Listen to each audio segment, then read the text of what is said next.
Unless these things are done as they are in other countries like England, unless that type of spirit is created in the country by all the people of all types of views, not being allowed to create differences and doubts in the minds of the people, we cannot, in a democratic setup, have the success which we want, and we cannot fulfill our promises to the people. Without going further into that aspect, which really came to my mind as a result of the long speech of Mr. Rupesh Gupta, I would like to make a few suggestions so that a proper attitude towards giving of one's best to the plan and to raise the national economy can be developed.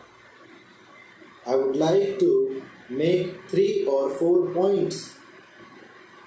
Firstly, we have to see that we take steps to check corruption at any level, whether it is among the people in the public sector or among the officials. Then we have also to see that we give a proper type of education, rouse a proper spirit of service. We must also check the trends for inflation and also lay stress on austerity so that the people will feel that there is something at stake. I would not like to take much time of the house.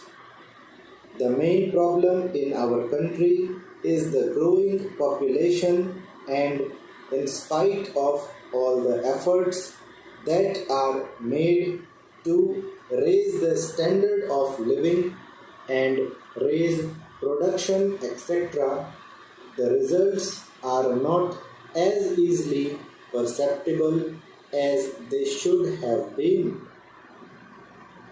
That is a separate problem by itself, but in spite of that, it is possible for the government to show better results if the government were to undertake immediately and see that some of the promises that are made, the acts that are passed, and the plans that are drawn up are properly implemented. I have been seeing this lacuna in the present position. Now the government have started a new ministry called the Coordination Ministry. It was very necessary because the plans of the different ministries sometimes were likely to go contrary to each other's aims. I do not want to go into details. For instance, take the question of the promotion of export. A commodity may be exported, but the price of that commodity in the country to the consumer may go on rising. Who is to see to that? Take tea for example. It had to be exported, and nobody was there to see whether there was enough tea for consumption in the country and what was the price at which it was available to the consumer in the past.